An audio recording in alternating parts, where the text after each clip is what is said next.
Guys, welcome to Clockwork, Dan to Noodles for another breakdown of the Apothecary Diaries, episode number 7. Ooh, we're already on 7 and I'm starting to get a lot of theories coming together. This episode was wild. There is a lot going on. I really can't wait to break it down with you guys. Thank you so much. Strap in. I've got some ideas, so I can't wait to share it with you. If you haven't already, do make sure you check out the midway review. I have crowned my top 3 OPs, EDs and current standing of anime this season so far. It's been a wild season.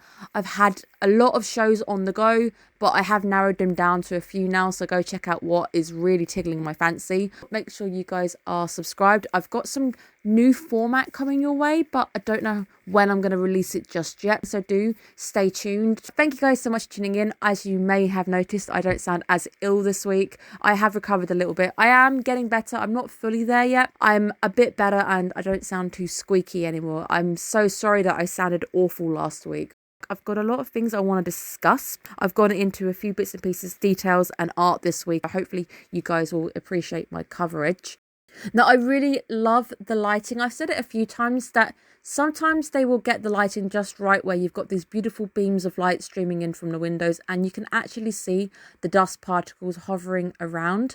I do love this style of bed. I've seen it in a few different animes when it comes to anything based on Chinese, and I know that this is actually a fictional China. I've got to be very careful. I don't want to research too much because I want to avoid spoilers because it's interesting for you guys, plus it means I don't accidentally spoil you guys as well. I do love this style of bed just in general. I do think they look cozy, but I also wonder if they are as cozy as they appear because the pillows don't look too cozy. It might just be a case that sometimes a harder mattress is better for your back. So many details that I just want to draw attention to because there's artists out there who are taking the time to bring these details to life in the anime that I really do appreciate. Stuff like the details in the tapestries. There's a beautiful flower and the rose. There's some beautiful patterns in the vase. Obviously, there's patterns everywhere in the fabrics. It's just a very rich show. Colour, environmental stuff, which I really do appreciate because stuff like this is world building, gives you the impression of how much luxury, how much money has been spent on these pavilions. I had a very cute little visualization of Jinshi's aide pulling weeds in the yard. I thought that was amusing to me. I really do like the use occasionally of when they fall into chibis. Chibis are the cute little versions of the characters you occasionally see. So when Mau Mau turns into a cat, it's her chibi form. I love the fact as well that Mau Mau asks for permission to use the parlour. As we've already learned from the beautiful world building, the parlour is a place where they entertain their guests. It was just shows respect for her mistress and it also shows a respect for how things are done. She doesn't go and meet him outside or anything. She knows that if she does that, it would probably bring shame upon her mistress. I also really appreciated the explanation to why silver in general was a bad idea if you wanted to hide poison. She wants to preserve the details as much as possible. Silver oxidizes and it actually ruins the taste. It spoiled it. It's not tasty anymore. It was poison. It was never tasty to begin with, but I do appreciate that because it's all part of her character. I did also appreciate the cute little sounds. I don't know why we suddenly started doing it, but when he starts to scoop up the bowl and it's like scoop, scoop, scoop, and then her cutting the fabric when it's snip, snip, snip. Detective section was quite fun. It did make me wonder, when did proper forensics and fingerprinting actually start to become a thing? Dusting for fingerprints. There must have been some notion of fingerprints at some point. I just want to know exactly when that was as a curiosity. It was great fun to see it. You guys know that I break down a lot of detective shows on the channel. It's very nice to actually be able to dig into that a little bit. We also get the whole talk through when it comes to the fingerprints, which I think is very clever. Last season we broke down the Undead Girl Murder Fast show. You guys loved it, I loved it, and it just kind of reminded me of that. We also get some clarification this week on the lady in waiting. I got it wrong, I know, I'm sorry guys. Essentially, you guys even said in the comments that it was more she was bullying her. So she wasn't actually the one who poisoned her. She swapped the bowls by accident. She knew it was intended for the other lady, but she didn't know it was poisoned. She's trying to bully her. I hate it. I hate that kind of idea of bullying. It's also something I did expect quite early on. I said I was shocked at how nice the other ladies in waiting were to the newcomer, and I was actually expecting them to be bullying. For some reason I just presumed that would have been a bit more rife. She just wanted to see her suffer. She wanted to see her come out in that rash. It's not nice either way. I'm glad that it's not a case of her trying to murder her, But at the same time, intolerances can be that bad that it could be along the same lines. It wouldn't be murder, but it might go down as manslaughter or something. It's still not nice though. The taster or the ladies in waiting actually bullying her. We get all of this clarified this week with the idea of the colours. I would never have picked up on the colour thing, but I guess it makes sense if you look at all of the ladies in waitings at the garden party. They were always matching the colour of the mistress. We had the light pinks and then the bright pinks, and then we had the blue with Leora, and then she had her ladies in waitings just in that paler blue, just because they match. I didn't realise that the bright pink, or the red, I think it's like a reddish pink, it really stands out against the whites that the ladies in waiting were wearing because they wanted to humiliate her. With the careful world building, you don't really pick up on it immediately, and I think that's also got a merit in the fact that sometimes things can be spoiled too quickly if you get all the cards immediately. So with this, the show's just gently giving you the cards one by one. Mau does state this is all basically circumstantial evidence, but it does make sense. The fact that they are basically just bullying her. And I do feel for her. I did wonder if it was a case that they didn't appreciate being bossed around by somebody so young. Even nowadays, where the manager is a really young person, then people don't listen to them, or older people who have been there in the building longer won't listen to a young manager coming in, or vice versa, even the other way around. If they're too old, young people may not have respect for them, and then they may not listen. We're also given the idea that it might just be the case that they see her coming to marry the son of the previous husband as a very bad thing. This is something that isn't to be done, but at the same time the current emperor allowed it, so you should maybe just step off and not be bullies. That was that sequence. I'm glad that that's been clarified. I still think the whole sequence with her telling him and going through her ideas was really beautiful. There's some really nice music this week as well. I'm very bad with traditional instruments, but it sounds like a string instrument. It sounds really beautiful. Really like that during the scene. It really plays the scene very nicely. He also reads her like an open book, which leads her turning into a chibi of him going, "You protected her." And it really was the case of the fact that if she had handed her in and said, "By the way, she did this," it could have led to her losing her head. The life of a taster, the life of a handmaid is just nothing.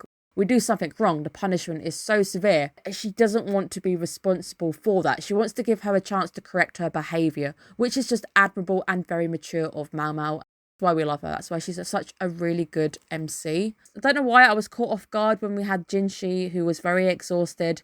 His voice was lower. I liked the crackling. I have to say it was endearing to see him not putting a show on, and I think I've put in my notes, it's very nice to see a true version of him. So when you're tired, you're more likely to be you. You're more likely to not put on a show. Obviously, he's also in his private quarters and he's okay with being himself. I love the relationship that we've got going on with his aide. I will pick up his name next week, I promise. The bouncing between the two, where he's like, "Can you cut me some slack?" "No, I'm not going to cut you any slack."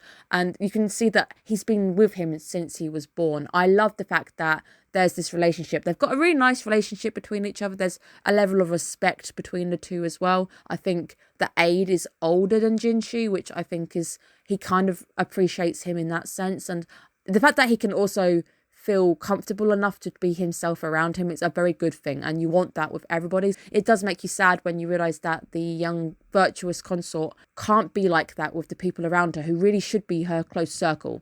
And I think even worse, they even say that she wasn't aware that they humiliated her, which is just sad, I think, as well, because they're taking advantage of the fact that she's young, she doesn't know a great deal of much, or she hasn't probably had a chance to really learn the way of the courts. The Jinshi hairpin, if you look at the gem, there is a mythical beast. I think it kind of looks like a horse, but I also thought it looked like a dragon.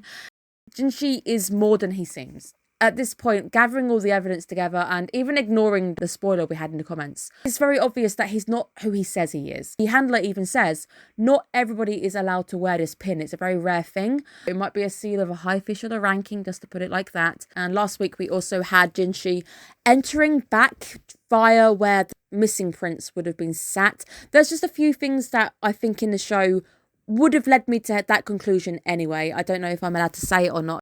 Mau Mau reaction, I absolutely love. That is basically my reaction when we find out that she can actually leave. Yes and no. What I got from the conversation was the hairpin allows you to go and meet the people who gave it to you, and it's an excuse to get out of the palace to go and, I guess, spend time with them, or at least get to know them. her then being able to ask the guy to go visit family, she's taken it a bit more extreme. Extension of roughly what we were learning. We were told that she got 4 pins. One of them was a necklace. That's what threw me. I also found it very fascinating that we learnt that the materials of the hairpin really matter. It really shows your ranking. The wooden hairpin would have been the lowest status. And I think the highest ones were between the Mistress and Jinshi. Beautiful gems and gold. The other one's silver. I guess both of them were rare metals. Poor Mau Mau. You've actually freaked him out so much that he doesn't want to begin a date or go on a date or have anything to do with you before it even begins. She's freaked him out. He was a very interesting character. I didn't know if we'd seen him before. I don't think we have. I think he really was just introduced last week. He's part of the military. It's interesting to see that he's an up-and-coming rising star. It was an interesting conversation because I really wasn't expecting her to pull out, I've got these connections to the brothel. I wasn't expecting her to do that and actually be able to get a agreement out of him, because he was all for shooting her down. He doesn't want anything to do with her. He's freaked out by the poison thing. Showing you how resourceful she really is. She's able to use her connections to give him something that he would actually want.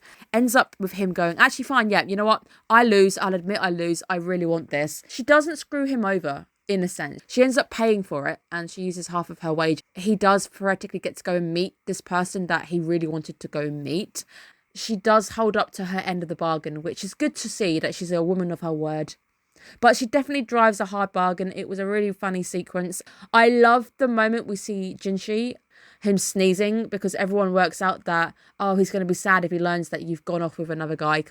They can read the room that he would be quite upset by this. She being innocent doesn't really catch on to this, and I thought that was hilarious. The moment where he learns that she's not in the palace and she's gone for 3 days, what was that noise? The noise that he makes is just, I don't know what it is, but I want to hear that noise on repeat. It was just the funniest moment. Kudos to the voice actor. The voice actor this week, the moment when he was really tired, he was gravelly. It sounded like he was cracking. It actually sounded a bit like he was sick. He probably wasn't. I really liked the more graveliness, the more depth to the voice. I really appreciate the work the VA is putting into his job. We don't mention the VAs enough. They do make and break animes. This show's got some amazing VAs. I also think Mau Mau's voice actor reminds me of something, but I don't know where I've heard it. She sounds very familiar, so I might actually have to dig out what she's been in. It's been 10 months, and I was recently talking to somebody saying it does feel like it's been quite some time already. I know it's only 7 episodes. The baby is growing up, and she's got hair. We've also seen her nursing Miwa back to health. That took about 2 months. It's been quite some time, and we don't know how long she was serving as a wash lady before being turned into the rear palace. It does feel like a lot of time has gone by. It was also weird that she was actually able to send a letter to the outside world. I wasn't expecting her to be given that privilege, and also I guess that would have blown her cover of being able to write, but by this point we all know that she can write. Maybe she was allowed to send it because she had a man and he vouched for her, and she was asking for permission to go and see them, which I guess makes sense. Again, just the beautiful details on the main street, the colours. There are windows and windows, there's people, there's colour. Everything. There is so much good things going on. The main street is just all parades, all this is the face, this is what we want you to see, this is us putting on a show. It looks prestigious, as the guy says when he arrives at the establishment. This looks really prestigious, and it's supposed to be all about inviting people in, making sure that you look like you're an upstanding property, an upstanding business. The stark contrast of us turning one street, all of those reds, all of that colour desaturates, they pull the sliders right down, and you see the ugly truth that's just lying beneath this beautiful facade. Some people have syphilis, some people are homeless, people are just sick. Everything looks all polished, everything looks all pretty, but there's an ugly truth just lying right underneath. It's a show that I think at some point is going to pull that ugly truth out. Reds in the sunset as it starts to go down. Everything is just gorgeous. Even when we leave the town and we go out of town to her home, the details in the cottage, the details in where she's living are absolutely stunning. So just kudos to the art team, kudos to the VA, kudos to the soundboard as well, because this anime is beautiful. I was actually in Forbidden Planet in the UK. It sells pop culture of every sort, has a basement full of manga, and I was reading the second book for Apothecary Diaries just to go over last week, just to see a few bits and pieces. I didn't spoil anything for myself, but there was another person there in the room, and I was getting so excited about the anime. They asked me about it, and I was talking about it, and I ended up recommending it, and they hopefully are going to go and watch it. Whoever you are out there, nice to meet you, and I really hope you enjoy this show, because this show has given me so much excitement. But I do have so many questions. Let's talk about that final sequence with the dad. I was just a little bit sus with how chill he was. He didn't know she'd been dead. She didn't know she'd been kidnapped. I presume he didn't know where she was, because I don't know if she sent him letters. But he was really chill with her just walking back in, like, I'm back. Hi. Yep, you've been gone a while. Cool. She was also really chill with him. I guess that's perhaps how they are with each other. So we saw how chill she was with just accepting her fate. Yep, I've been kidnapped. Okay, I'm just going to deal with how things are. Maybe that's just how he raised her, but I just felt the exchange itself was odd. But I'm just going to leave it at that. Dad at the end saying that it's a weird twist of fate. I've got a theory. I have nothing to base it on, but maybe you guys can listen to me. Would it be weird if I suggested that the poison used in that soup that almost killed Mau Mau, the person who got it, who did it, sourced it from maybe him? This is really wild. Maybe he actually is the one who sourced the poison, because if you think about it, apothecaries and people who work in medicine, we've even heard it in the bartender reviews. If you watched my review, anybody who deals with chemicals, if it's spirits or something, you have the ability to heal people, but you've also got the ability to kill people in the wrong sense if you use too much. You have a knowledge of these really important ingredients and chemicals that one slip up, and it's very easy for an apothecary to make a poison. I wouldn't put it past Mau Mau to be able to make one. She has no reason to make one, but she probably could if she was asked. I'm just curious if there's more to it. Really weird twist of fate that you're in that place that I'm trying to do something about. It's just a very wild thought. I want to put it out there. I have no basis for it. I just thought it was very interesting if that would be a case. He might just be an old man who's going senile, and he really just didn't notice his daughter was gone. I have questions. I've got a lot of questions. There's so many secrets coming out. I love this show. I absolutely love this show. I'm getting so much from it. I am so glad you guys are also enjoying it. I'm really, really enjoying it. So thank you guys so much for your continued support. It really means a lot. I really enjoy having you all here. So welcome, old or new. I'm glad you guys are enjoying my little thoughts on the show. I've got some stuff coming your way very shortly. I just need to get my work-life balance fixed a little bit, because I am overworking right now. I'm basically Jinshi. I am exhausted, and I'm struggling to even do personal care. I need to take a step back, try and rearrange a few things, but I have some content coming forward for you guys soon. Watch this space. Thank you guys so much. Please take care of yourselves. We didn't do a question this week just because I'm cutting back on those just a little bit, but I will, once I have more time, start making a list of those to start asking, because I really enjoyed asking you guys those questions. Have a great day. Look after yourselves, and I will see you guys again next week.